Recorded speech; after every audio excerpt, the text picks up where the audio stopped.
Howdy, howdy, everyone. I hope you can hear and see me okay. I am streaming from a different location on an away mission currently, but happy to see some people in the live audience chatting away, and I am very happy to be presenting this interview we have recorded with Lower Decks creator and showrunner Mike McMahan. I know there's some crazy stuff going on right now in the LA area, and it looks like it's nuts and chaotic. And I'm so glad we were able to take time to get this done prior to that. And our thoughts are with people. I see Aaron's in the live audience, keeping people updated on his situation there in LA. But so far, everyone I know is okay, and I do have a lot of really cool content in this interview that I'm excited to be sharing with everyone. So I'm going to go ahead and get this show started. I'm Fatheree, and this is Tex-Trek.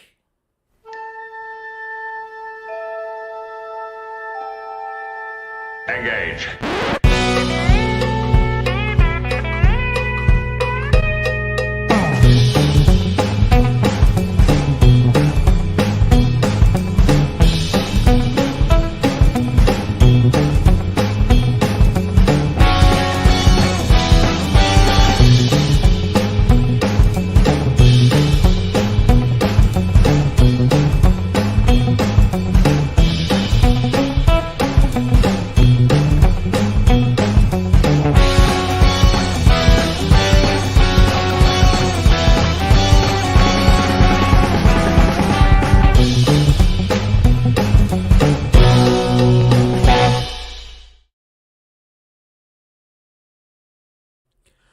Welcome back aboard the Starship Texas for a supplemental installment of the Tex-Trek podcast, the home of Star Trek fandom from deep in the heart of Texas, where we take a deep look at Star Trek, old and new. And we are about to present an interview we have recorded with Star Trek Lower Decks creator and showrunner Mike McMahan. So we got some really cool content in there. We were able to ask him a ton of the audience questions that y'all submitted to us. We talk about, what do we expect to see if/when these characters return. We talk about the big, juicy conversation topic online lately, that disco Klingon that appeared in that series finale and what that really means. Although the answer should be obvious to you, but we got it straight from the horse's mouth. I asked him about Tindy and Rutherford. Why aren't they a couple at the end of the show? So a lot of the stuff we were talking about, wanting to ask him, we were able to ask. And I'm going to go ahead and present that to you with it's me, Aaron, Joel, and of course Mike McMahan. So without further ado, here we go.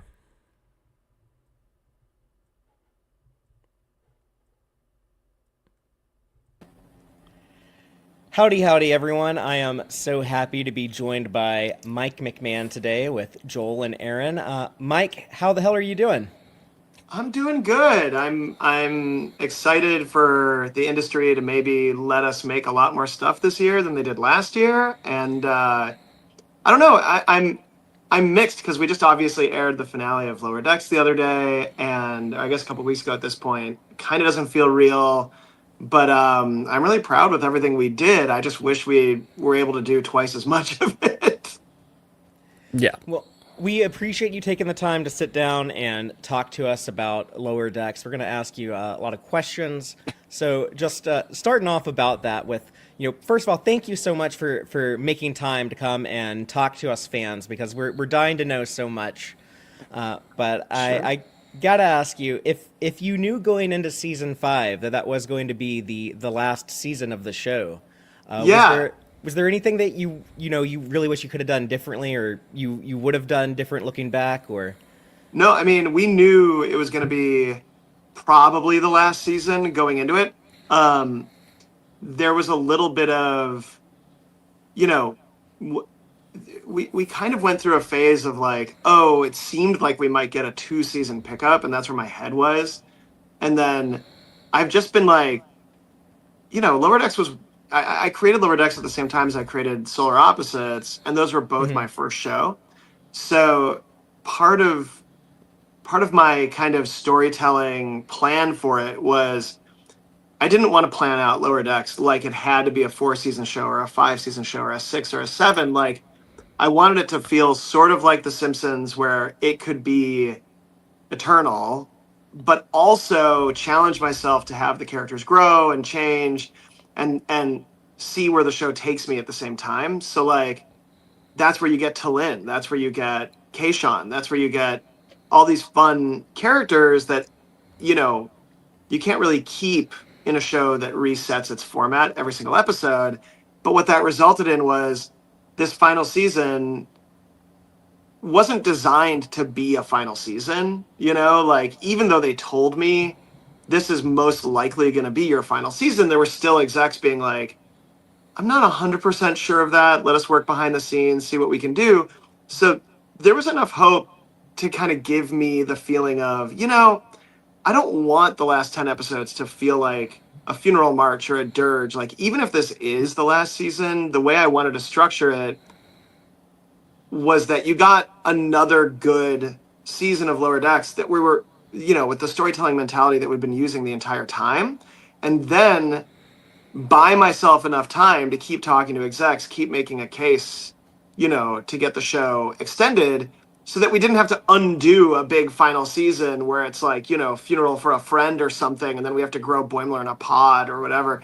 So like, I kind of just wanted to structure it just paying off the stuff that we had seen at the end of season 4 and then accelerate some stuff, so that we left you feeling like you got a view of what I was going to do over the next 4 or 5 seasons, just accelerate it a little bit so that if they do pick us up, I get to do the stuff that I want to do, that we could do the Starbase 80 DS9 style spinoff, that we could do Ransom as captain and seeing how the ship changes and seeing Mariner and Boimler learning, this first officer duty and seeing Tillin and Tendi dealing with co-senior science officer stuff and seeing Rutherford, deal with what at first seems very freeing, but turns out to be very difficult, this removal of his implant, So I think like I see a lot of fans talking online being like, oh, this season would have been good if McMahan had known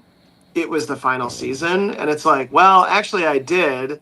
It's just people have in mind a different thing they wanted from this final season. And I think that like ultimately it's what I wanted from it. And like no season ever goes 100% as planned. Like you don't just like sit down, map it out, and then do it. Like you find things out as you're doing it. And, you experiment and you try and you have fun. And that's why like Ensign Ollie comes in and obviously is a recurring character I'd want to do more with, like I wanted the show to feel like itself, for better or for worse, all the way through the ending of the finale. And then I think people who wanted a more satisfying conclusion, just that's not what I wanted to give them. A satisfying conclusion ends these stories that didn't have an end right now. Like I wanted you to feel like everybody was going off to do more Star Trek and that there's always more hope and there's always more to explore.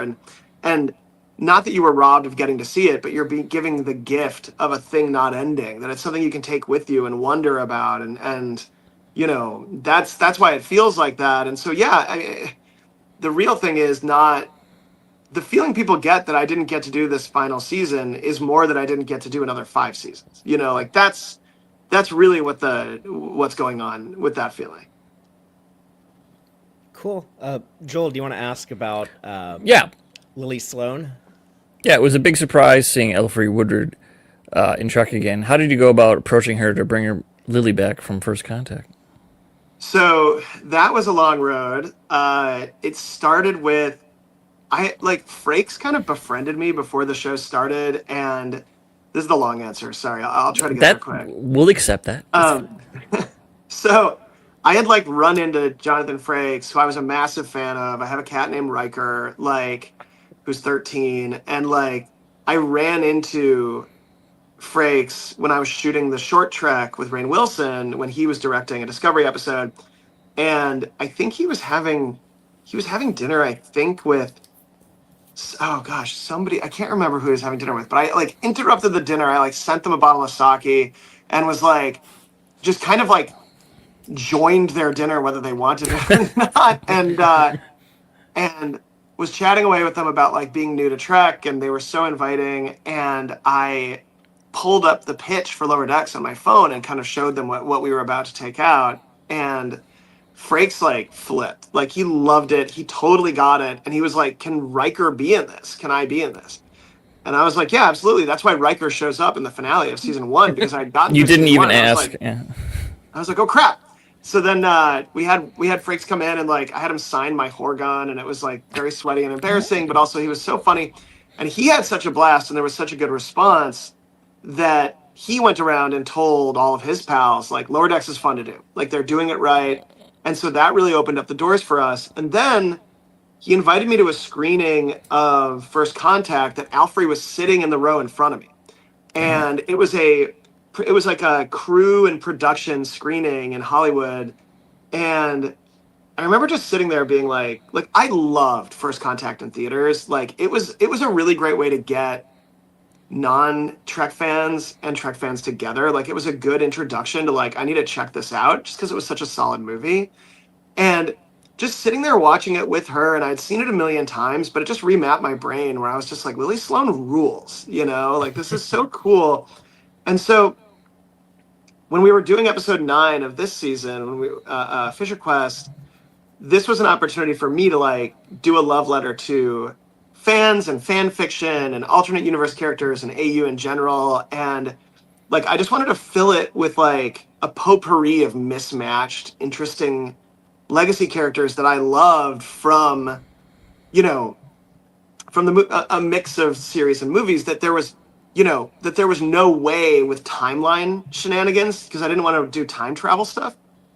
And so realizing that, parallel universes and quantum realities don't have to fit into the same timeline, that like different events can happen at different times, or literally like, they don't have to adhere to timelines being the same, that like that opened it up to be like, oh, look, we have a holographic version of Dr. Bashir, and we have an older version of T'Pol, but not necessarily so old as she would have been in our part of the timeline.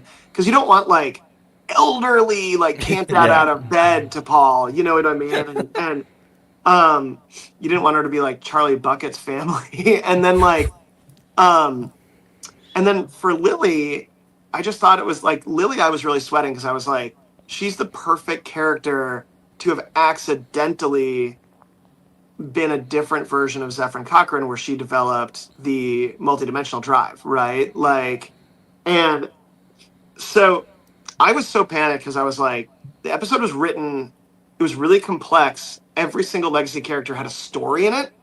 So like, if somebody said no or their schedule didn't work, it's not like I could just replace, Sid as Bashir. Like I would have to rewrite. I would have lost everybody. I would have lost Gerashir there, because I just wasn't going to do it without them.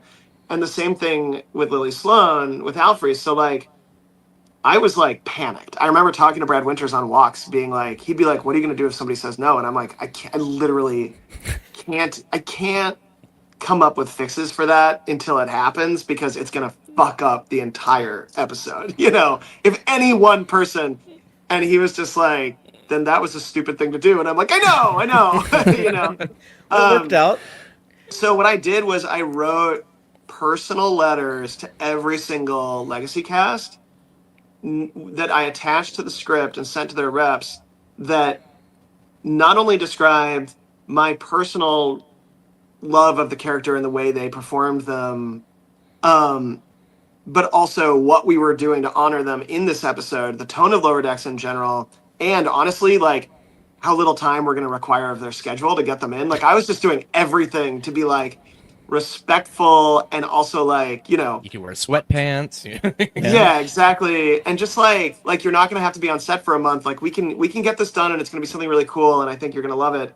And also like, feel free to talk to anybody who's done the show before. Like they'll tell you, like they'll back me up on this. And it took some real, that same producer who was like, "What are you doing?" like is the one who scheduled everything. And it took some folks like Garrett, we got very quickly. He was so pumped. Like I'd been talking to him for years about being on the show, and he would give me grief for it. Like, when am I going to be on? You know what I mean? And so like we got him in really quickly, and God, he was so funny.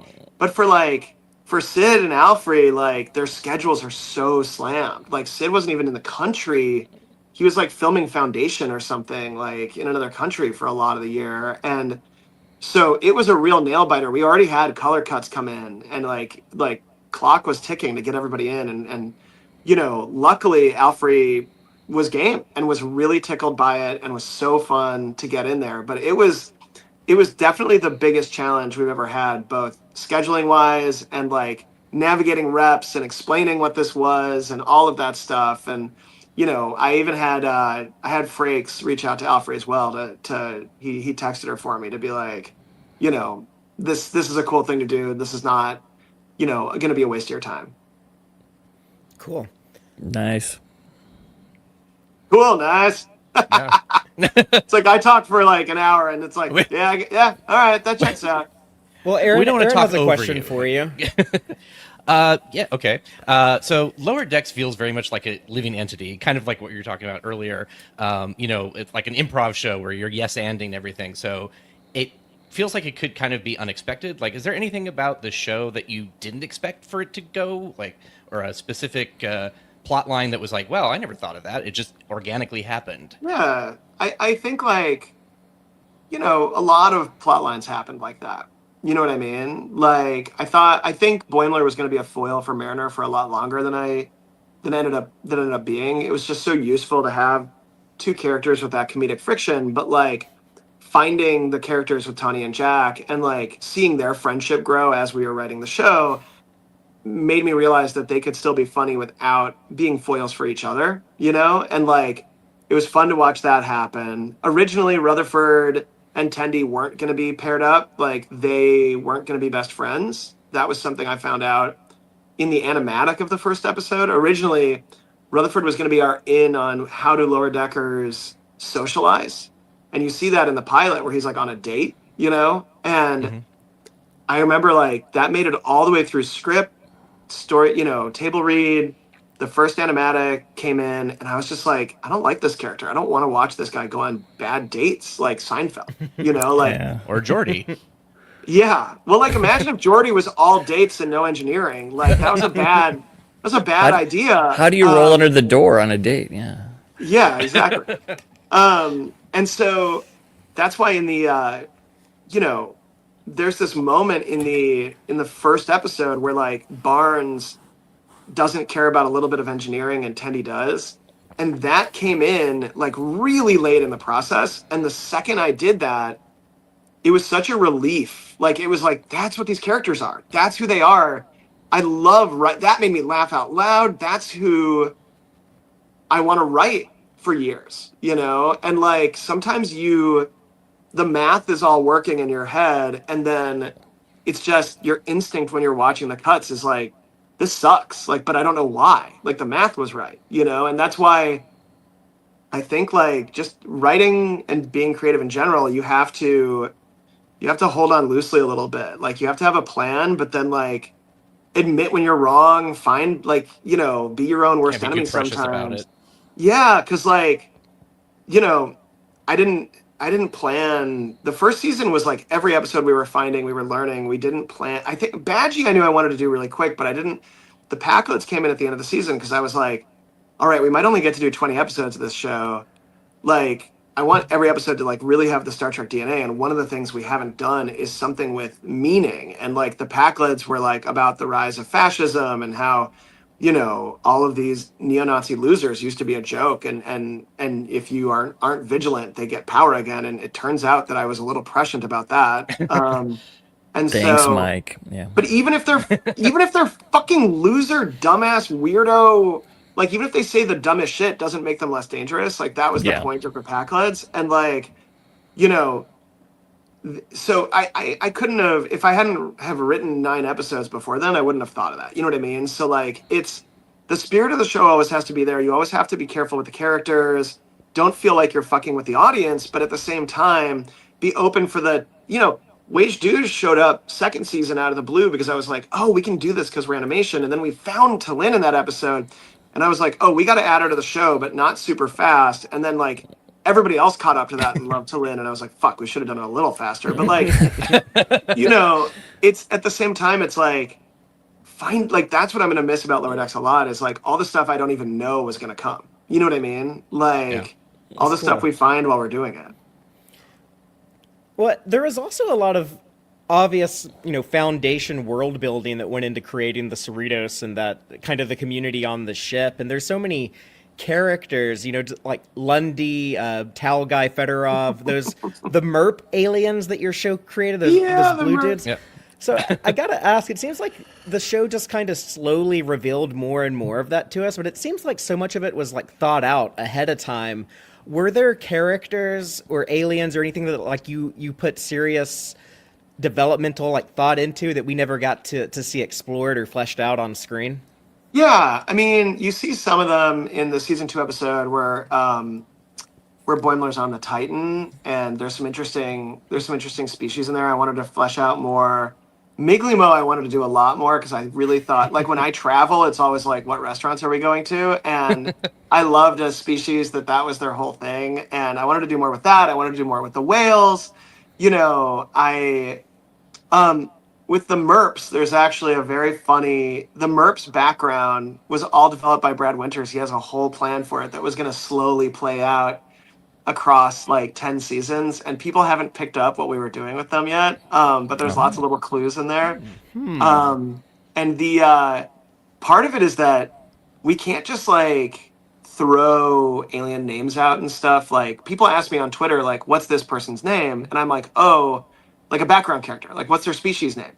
And I'll like, that like that meme of like the monkey puppet like nervously looking to the side kind of thing, where like people ask me that on Twitter, and I like nervously look at like a Word doc where I'm like, oh, I have all that written down, but I can't say it because I never sent it to legal because it didn't happen on screen, and if I say the wrong thing, CBS could get sued. You know what I mean? So I can't do like the fan fiction thing where you're like, oh, I was gonna call them blah blah blah because like I want to do more Lower Decks. I don't want to get CBS sued by like somebody who had a similar idea in the 70s. You know what I mean? So Yeah. it's it's a delicate balance of like, like even down to the spelling of names. We had a lot of trouble with a couple aliens. Like I had to submit like 30 spellings, but because I wanted it to sound a certain way.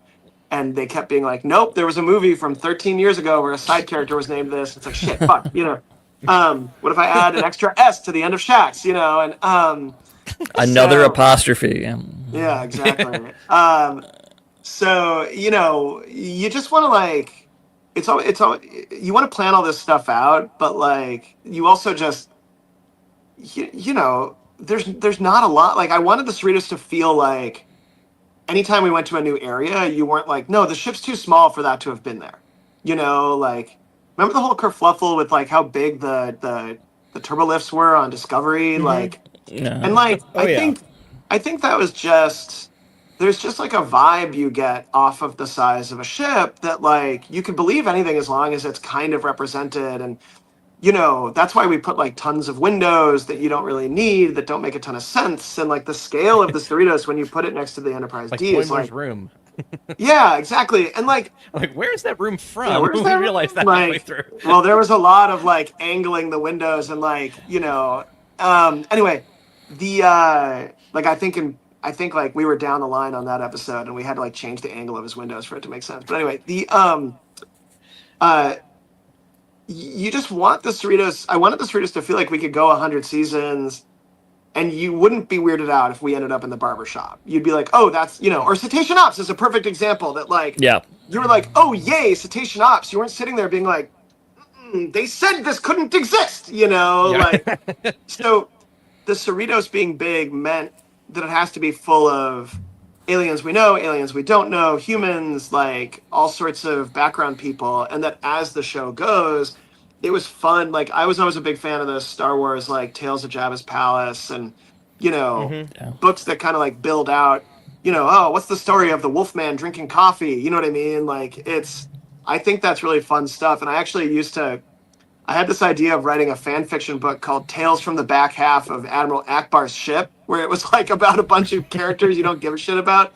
And like, there's something really fun and world building about what I like about sci-fi shows, to like see Fedorov, the towel guy, for 4 seasons and then have him be in an episode. You know what I mean? Like, Yeah. that's really cool to me. That's really fun. And like, it feels like Timothy Zahn, kind of stuff where it's like, oh, now there's a Bothan as a lead character. You know what I mean? Like, it world builds in a way that like lets you get used to it instead of just like, in the original animated series, it's like, oh, get used to Eric's, he's here now. You know what I mean? Get used to a cat lady. And you're like, what? But I like it. Like, it makes sense. But I tried to kind of like slowly warm up the bathwater a little bit slower on that than dumping you right into it. Not suddenly there's an inflatable Enterprise. Yeah. I mean, I did want to do that. That was in the show for a little bit, and we ended up. Well, yeah. that's a tragedy. Oh, wow. Every ship has to have an inflatable version of itself. Well, I mean, obviously. for safety. I mean, yeah. Of Mm-hmm, course. mm-hmm.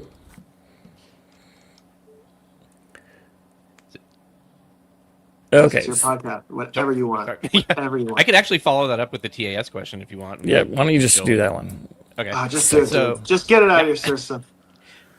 Well, I figured It I never joked that I'm leaves our contractually systems. obligated to ask something about TAS. You are, yeah. As you wake So- up in the morning in your TAS sheets with your TAS stuffies around you. Not quite that bad. Oh, we wish. Yeah, right. Well, there's not enough merch to do that. That's part of the problem. I know. They should do a whole heavy TAS merch line. I'd buy all of it. I'll send you something after the show that I mocked Harry up for Bien them. Bien is like, I lost part of it. Anyway. So Lower Decks obviously is a love letter to Star Trek, but it also seems to be a little bit infatuated with the animated series.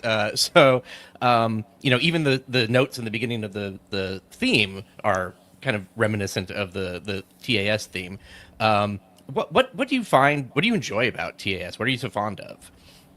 TAS was the first TOS I watched. I had a friend who had all of TAS on VHS. A lot of acronyms. And Yeah. I had only seen TNG just because I think like in syndication they weren't running the original series around me. And I knew the movies existed, but they felt like grown-up movies to me at that point, right? Yeah. And so I watched my first exposure to the original animated series, and then eventually I watched TOS. So it was like reverse, where I was like, oh, it's all my TAS friends. You know what I mean? So I also just thought that like I remember going to a panel at Comic-Con a decade ago, because I'm old, and it must have been some anniversary of TAS where they were talking about, is it canon or not? And like David Goodman was there, and like I think Bobak Ferdowsi was on the panel, and like all these guys I'm pals with now.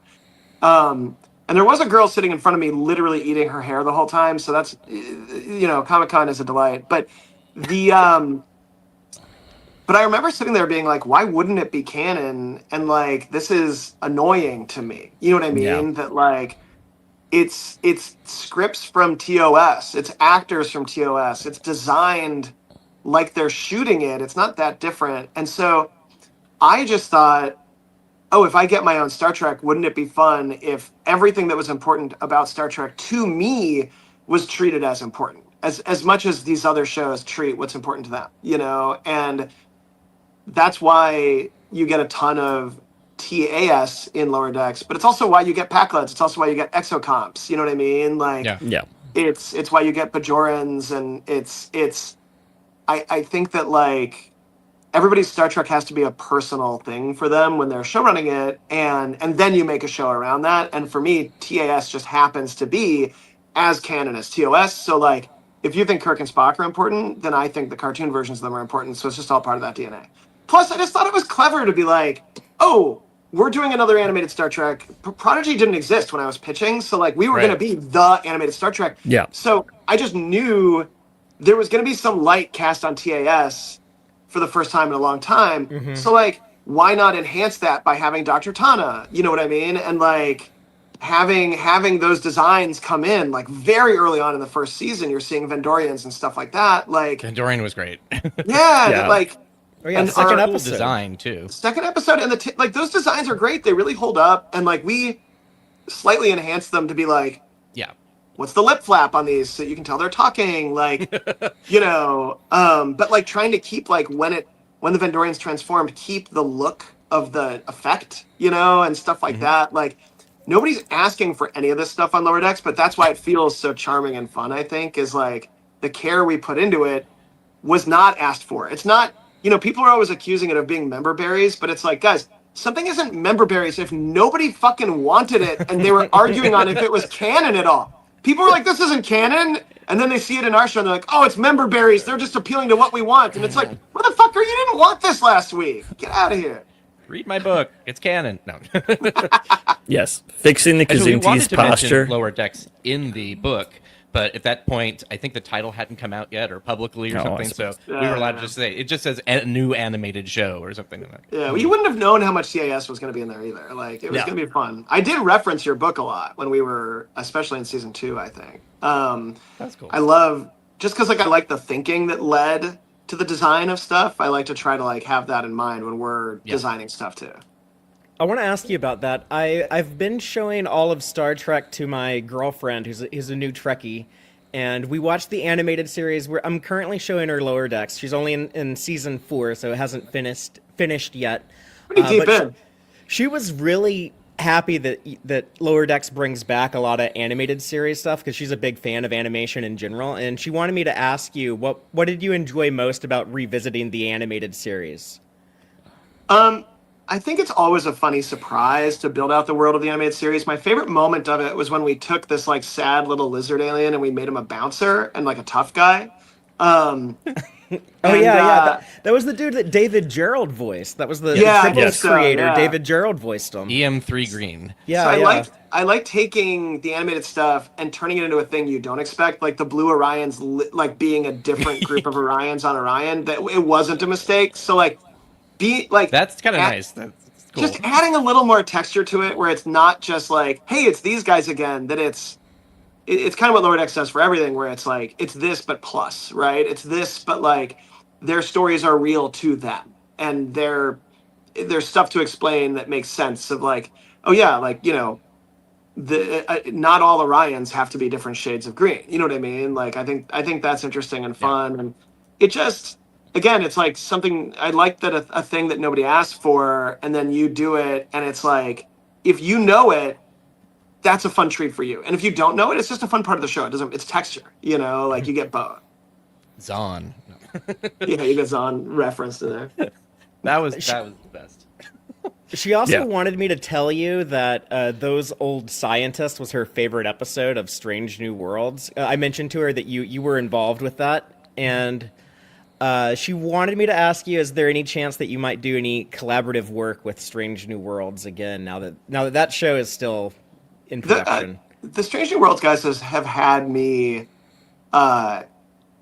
quietly punch up a couple things for them. Like, they're really nice guys. They're really big fans. And so not as literal, like, that's what I had done leading up to the crossover, and then I got to be more formalized, like, for the crossover episode. But, like, I've, like, if a script shows up and they're like, would you mind goofing around on this a little bit? You're not going to not write lines for Uhura and Spock. Do you know what I mean? Like, I like spending an evening doing that kind of stuff. But no, unfortunately, the boring answer is contractually right now, I can't do any CBS stuff except for what I was doing when I had to deal with them, which is Golden Axe, Lower Decks, and some other stuff you guys don't know about. So, like, I would be down to do all sorts of Trek. I love working with Kurtzman and his team.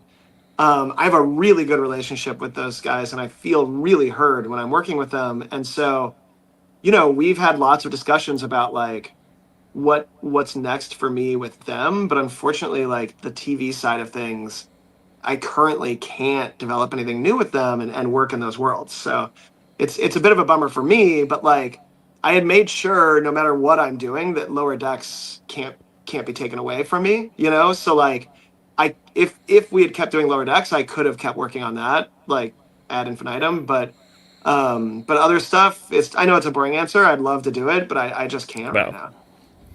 Well, what about the other side of that would be, like, if other shows are if they start playing with your toys, if say the if Starfleet Academy is going to tell the story of how Tindy became a captain, or Right. if Section 31 makes a movie makes a sequel using William Boimler as Right.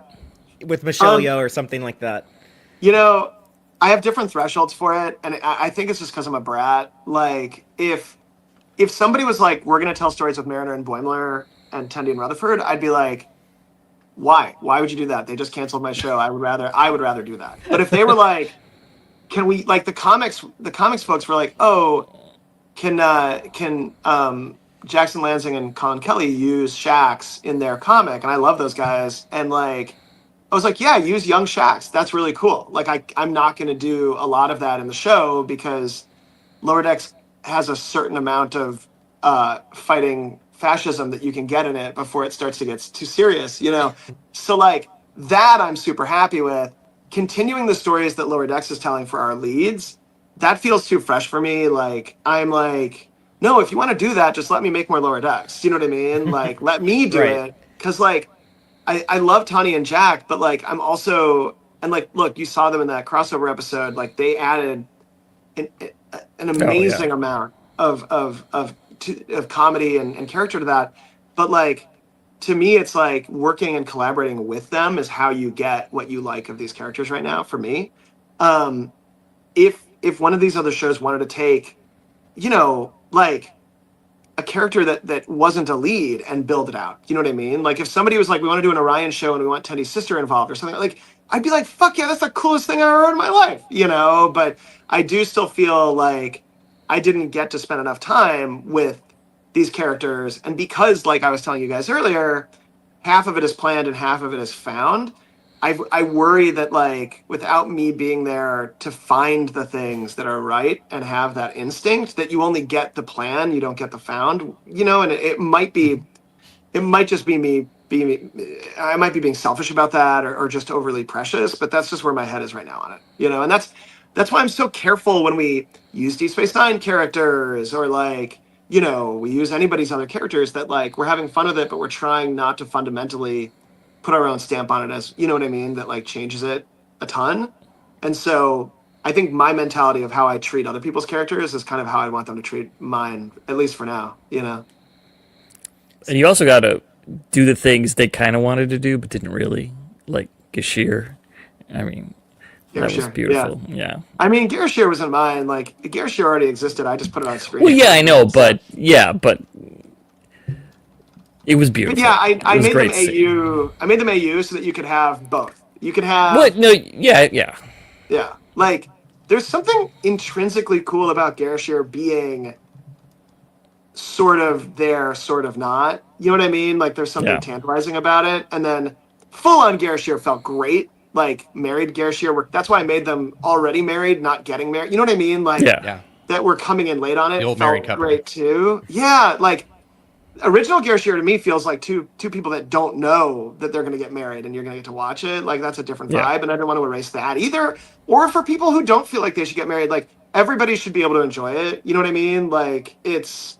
I think I came up with a way to kind of like get to do it, but not infuriate people. I mean, there's some people who performatively get infuriated about freaking anything. So it's I don't care about them, but yeah. That's part of their brand. with the multiverse stuff that you started doing in season 5, that's a great way of kind of having your cake and eating it too, where you can explore all the stuff you want to explore and just be like, but it is not the prime universe version, so don't get your Yeah, panties that's what in we a were going wad. for. Yeah, we wanted it to be like, look, we're gonna have our fun, but if you're like, I mean, listen, we all know those kind of Trek fans who are like extremely rule based and detail based, and it's like Yeah. I want them to still like it, so like they could inch their way through the episode and be like, all right, okay, there's enough explanation so that I can enjoy this too. Let me I also ask had a. you. Oh, Oh, go ahead. do you want Joel. to go? Okay. I had a thought too. Was there anything that you wrote? There was going to come out an episode that you thought was going to cause a big fan, uprising, but then nothing happened with it. No, I'm always surprised by what causes it because I'm never looking to mess with people. I think maybe the Spock bones, the giant Spock, I had a Okay. feeling that was a little bit that was a little You bit yelled of a at me at the move. premiere about that. I mean, look, That was hilarious. gigantic Spock bones is not a kind thing to do, but like in the timeline, it made sense. And It's not healthy to be that big, though. You die early. We literally wrote that into Star Trek Adventures, by the way. So we gave the reason as to why he ended up. Yes. Otherwise, you'd have like features and all those things would happen, and where would giant Spock be? I'm often surprised by people accusing me of being ableist because I had a father who never walked like a day in my life from polio, so like it's in the forefront of my mind a lot of the time. But I did think people might get mad when I put Kurtzman in one of those Pike beepy chairs in one of the episodes. I thought maybe that somebody might not like that, but people seem fine with it. It's a thing that happens in Trek. You get a beepy chair. I mean, yeah, I like the beepy chair characters. The beepy chair characters have fun in Lower Decks, which I think is probably the difference. Like how he handled Vulcans in Wage Douche, I thought people might not think ring true, even though it rang true to me. Yeah, I don't know. I don't think there was a big, people are gonna hate this kind of thing. Yeah. I mean, you don't want to fuck with your audience. I want the audience to be happy. Like, I don't want them. No, but every once in a while, you think, well, maybe there'd be a big deal, but that's good. But did you think anything would happen from showing a Discovery Klingon? Which is I thought people were gonna love that because now it's like it proves that Discovery's not real or whatever. Like that was weird. All that shit was crazy because I was like, well, we have a sail barge, and like we had already set like the same people that were mad about, or they were gleeful about it, were like, T'Pol should be old, I'm like, well, what do you want? I set up. This is science fiction. Times. Have you ever? There's like 7 examples of time shift happening with the quantum realities. I don't know what to fucking tell you. Lily Sloan shouldn't be fucking young either, you nerds. Like, what are you talking about? Like, it's bonkers. Curzon shouldn't be alive. Like, there's so many examples. So, like, my thing is alternate universes. It's not a new concept at this point. It's funny. It's so easy to explain too. Yeah, it's just like the universe. The Big Bang took longer. I did want to see a TAS Klingon though. That would have been fun. All right. Okay. Well, get me another season of the show. Yeah, in season 6. Listen, I'll tell you something about TAS Klingons. That's a little trickier, my friend. That's. I don't know if I want to touch the TOS Klingons as much as. Especially because I put them in purple clothes then. Fucking grew up with the TNG Klingons, so yeah. But yeah, it's funny. The decanonization of anything due to Lower Decks is ridiculous because Lower Decks canonifies fucking celebrates everything all the time, and there's been other shows that are out there that have kind of lightly fucked with our canon. Like reasonabilities. So like we're not doing it to anybody else. We are the type O, we are the universal everything for Star Trek. Like it's never our intention to delegitimize any Trek, considering we talked about fucking Zahn in season 1. Like that's not our bag. Now, one of my favorite things in all of modern Star Trek was from this last season of Lower Decks when we see the store in Starbase 80 and you have all of the uniforms. There's the TOS uniforms right next to the Strange New World uniforms and the Discovery uniforms. Like, it's all there. It all exists. But it can all coexist. Infinite diversity and infinite combinations. I love that. Yeah, it all exists. And people are like, well, how do they have different uniforms? It's like, yeah, you fucking crazy? Like, it's cloth. People change uniforms all the time. Don't worry about it. Have fun. Well, we had some questions from our audience. So, Joel, if you want to start on the ones we received. I'm running out of time too. So yeah, that's what we figured. So we're skipping to. Yeah. Okay. Tex-Trek audience member Jill wants to ask, what would Captain and Admiral Freeman's jobs on Starbase 80 be? Freeman. And so what would the Freeman's jobs be? Well, Cassian Hawks run the base. Basically, what I envisioned for it was that Freeman and Admiral Freeman are both... That Admiral Freeman is kind of doing his job from Starbase 80, and it's a little irritating for him. And that Freeman is kind of running this new program of working with William Boimler engineer Mariner and just the whole crew of the Anaximander to kind of like map the multiverse a little bit. And that it would still be a Lower Deck style show, that like the characters coming in would have social emotional kind of comedy plots along with the kind of feeling that there was a Deep Space Nine-esque situation brewing with a quantum reality we shouldn't have opened, you know? And then but no slider stuff, as much as I would love to get Jerry lost in that. And then Cassia Knox would be still running the base, and you'd be sort of seeing a slow glow up of Starbase 80, like Starbase 80 slowly kind of, you know, coming into its own and being a place where like people who need second chances show up, you know. That was my, at least, sort of, I could imagine doing a whole show about it. I could imagine doing like a couple episodes and B stories married with Lower Decks about it. There's like a lot of options for it. Would that be the plan if we got more, that Freeman stays at Starbase 80 and Ransom is just captain of the Cerritos from now on? Yeah, I think when we come back, some time will have passed, so that like people are like, we're getting used to it, but they're not. And I kind of have like instincts of where it eventually would pan out. And I do think eventually Freeman would return to the Cerritos to find everything, how everything had kind of improved, and that Ransom did a good job. You know what I mean? Like, Would Boimler keep his beard? Is he permanently bearded now? I think the way I would want to play that is like, I've seen this bit done a couple times where like, you know it's going to go away, but you don't know how. So there keeps being things that seem like they're going to get rid of it, but then he comes out of it with the beard, and you're like, he still has it, you know? There's a fire, but it's still there. Yeah, exactly. But I think like, it's the beard feels like whatever storyline I would have eventually done with that would have been like a Peter Parker Venom symbiote kind of thing. Like, that like it seems fine for a while, but then there's some sort of bearded. I don't know. I don't know. I haven't read it yet. I don't know. I think eventually I'd want. He looks too good with it. Yeah. But then I'm also like, maybe he keeps it because he looks freaking good with it, or I don't know. You know, like, it's just silly. It's just silliness. Well, Tex-Trek audience member Jedi Cat wants to ask, Mr. McMahan, which Star Trek actors would you have most liked to work with on Lower Decks that you didn't get to? I mean, definitely LeVar, right? Like, I feel like a fucking dope for never having figured that out. And then, because everything's complex, it has to be like surprising, make sense, be funny, be true to the character, be true to the timeline, you know. Who else? Oh, I really wanted to work with Picardo. I really wanted to work with the Doctor.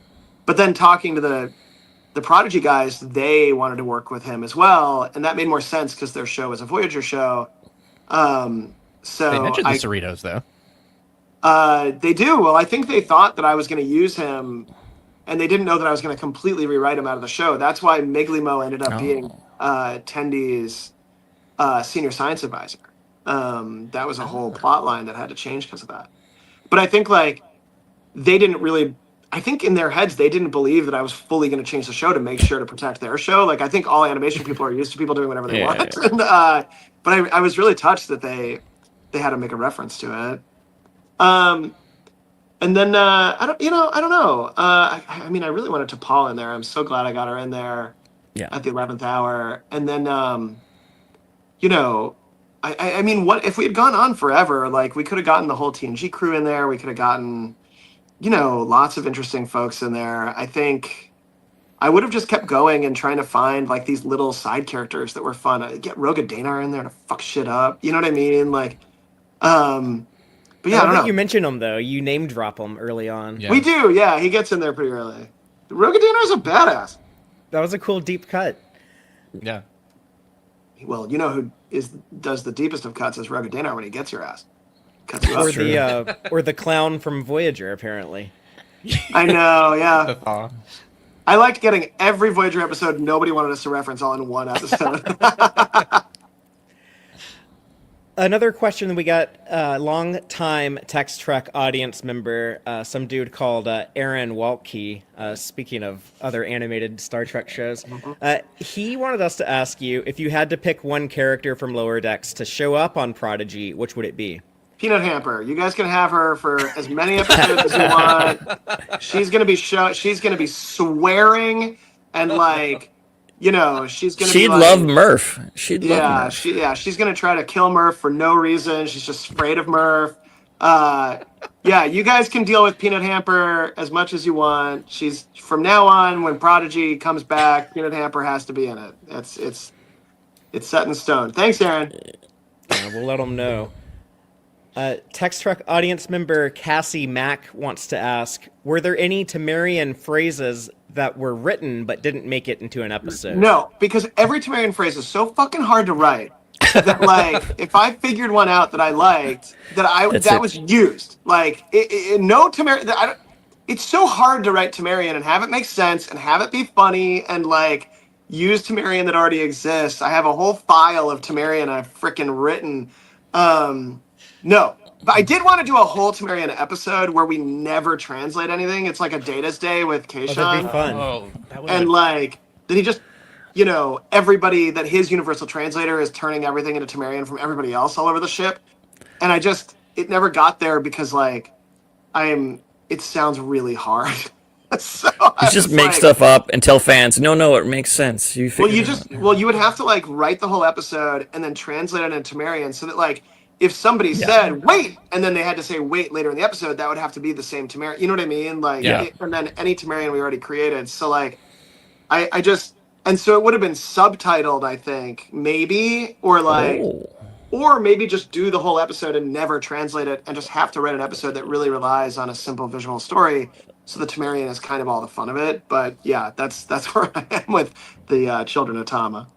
You're probably the world expert at this point on the Temerian language. I know a lot about Temerians and a lot about Ferengi rules of acquisition because we had to do a couple of those too. So I did tons of I always wanted to use existing ones, and I'd be like, "Damn it, there isn't one for this." But yeah, that was the fun stuff. That was fun to do. One question that I've been dying to ask you, I know like a lot of people would say that it's very clear that Tindy and Rutherford, there's some like strong romantic chemistry going on there. After 50 episodes, they are still not a couple. Do you have anything to say in response to people that are like, what the hell, why can't they just be together?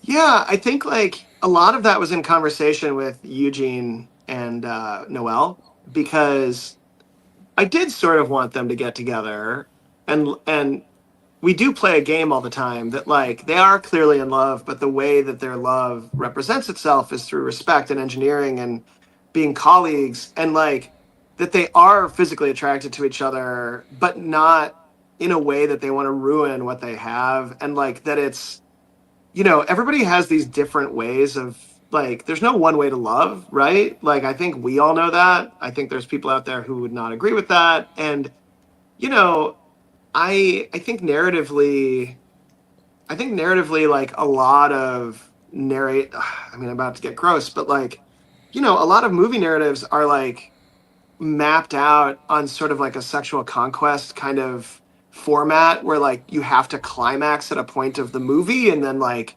everything is over, you know what I mean? And like, I think that something interesting about Star Trek is it's both sexy and not sexy at all times. Like, it can be both at all times. That like, the thing you like about sexy people is that they are working on a warp core, that there's like a cognitive dissonance that's very human about Star Trek with that. And so, going from Rutherford being a guy who was supposed to date on the Cerritos all the time to not being that, was it was a cautionary indicator to me to not fall back into it just because we liked his relationship with Tendi. And I can tell you that like in the first drafts of the finale, they did get together, and Oh, wow. Eugene and Noelle recorded those lines, and they and Tawny were kind of like, this is sort of giving us the ick a little bit. Like, it doesn't feel like, it feels like what we've been leading to, but it's like, now that we got there, it's like, not the characters anymore. And they were totally right.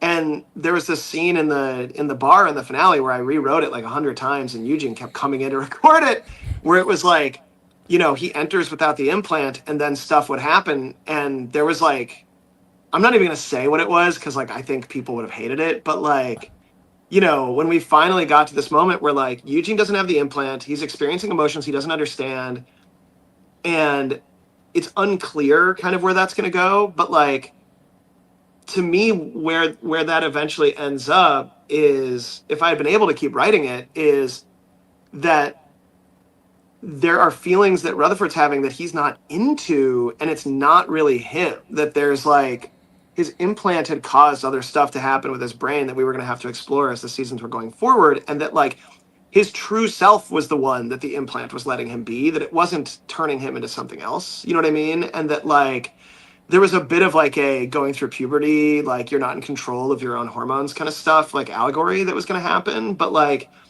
I think if Teddy and Rutherford were ever going to eventually like get together, like it couldn't be in the traditional will they or won't they format. Like it would have to be a new Star Trek type of relationship where you kind of get it, but you don't, you know what I mean? Like, and I just hadn't found that yet, but I like where we ended where it was. And, I saw people complaining online about like, oh, Rutherford lost his implant, and that was saying that he was lesser than when he had his implant. And I'm like, oh yeah, people just aren't in my head about that stuff. Like, this was like, if you think that Rutherford losing that implant and like seemingly being fine in this finale, like that wasn't gonna bite him in the ass if we could be able to move on from it. You know what I mean? Like you just don't, you're not thinking with the same story writer brain that I am. That like, that implant was part of him and allowed him to be himself. And you saw who he used to be before he had an implant, before he had gone through all that stuff, right? And like, it was not a savory part of his past. So, the long answer is like, we tried it. We tried out how it would feel at this stage of their friendship, and it wasn't cool. Like it just didn't feel good. Just like how Rutherford being a guy who dates didn't feel good at the very beginning. And I think the strength of Rutherford and Tendi as characters and their unique relationship, just like how Mariner and Boimler have a unique relationship, feels very Star Trek to me. And that's something that we're always pushing against, but always, letting remain if that's what makes the most sense. I think I got time for one more, you guys. Then I got to split. I've already run a little bit long. I'm so sorry. Aaron, do you want to ask the big one? Yep. Sure. Do you have the image ready? I do. So we have a question. What is this? We have been asking. That's a box of Chateau Picard. No, the No. orange barrel. We have identified, I think, all of the Easter eggs in that whole episode, Guys, except for that one. I'm so glad you asked this question, because I can finally say it's embarrassing you don't know what that is. And if I were It you is. guys, We agree. But if I were you guys, I wouldn't be able to sleep at night. We haven't. Why do you think we still remember it? It is so obvious what that is. There are 4 visual clues on that item that if you guys were real Trek fans, you would know what it is. All right, I got to split. Thank you so much. You guys are great. Hopefully one day we can do this again if they let me make any more lower decks. Oh, it was fun. Thank you so much, and you so we much. hope so. yes, thank you very much. Bye, guys. Bye. Okay, so I hope everyone liked that. I was very happy with a lot of the answers we were able to get from Mike. I also have so many more questions now. Like he said, there was a long-term plan with the blue MERP aliens. I have no idea what that could have been, but I'm very curious. It sounds like Rutherford's implant would come back eventually if there had been more lower decks. So yeah, I really want to see more of the show just because I'm so curious about some of these things he was hinting at, and it sounds like he still has plenty of ideas. So, but thank you everyone who was able to watch this live. And thank you everyone watching or listening later. And just a reminder, the show will be back Friday at the usual time, 7 p.m. Central. We are going to be talking about Star Trek Section 31. We're going to do a lot of Section 31 talk this month with the made-for-streaming movie. coming in just a couple of weeks, so it's almost upon us. And it sounds like Dave, or Ambassador Dave, he's been promoted to Ambassador now, but it sounds like Ambassador Dave will be returning to the show. We'll be talking about the top 3 things we hope we see in the Section 31 movie and the one thing we hope we don't see. So that should be a fun conversation. And then that'll be Friday. And then next week, we will be doing our Section 31 history lesson, where we go back and talk about Section 31's previous appearances in Star Trek, going all the way back to Deep Space Nine, but also some Enterprise, Star Trek Into Darkness, Discovery, and even some Lower Decks. So the Lower Decks talk will continue. But again, we appreciate everyone who's able to watch this live. Please subscribe to the YouTube channel, and if you're listening on podcast platforms, rate us wherever you're listening. And I want to give a thank you and shout out to the wonderful Tex-Trek Patreon supporters who make the show possible. Thank you so very much. Starfleet Sohel, Cake is Eternal, Crazy Dutchie, Joanne Robertson, John Daw, Geek Filter, Quark Spar, Stephanie Durantes, Matthew Averett, Braxton, Chuck A., Joel Vallis, Benginium, Arthur Lamoureux, our associate producer, Chris Garris, Dave Farabee, and our anonymous supporters. And looking forward to talking about Section 31 with y'all soon, and then more Trek after that. So until next time, as always, live long and prosper, y'all. Listen to the Tex-Trek podcast through Apple Podcasts, Google Podcasts, Spotify, or at tex-trek.com. Like us on Facebook at facebook.com/tex-trek, and follow Fatheree on Twitter at txtrek. Please support us by liking our videos and subscribing to our channel on YouTube. Thank you and take care.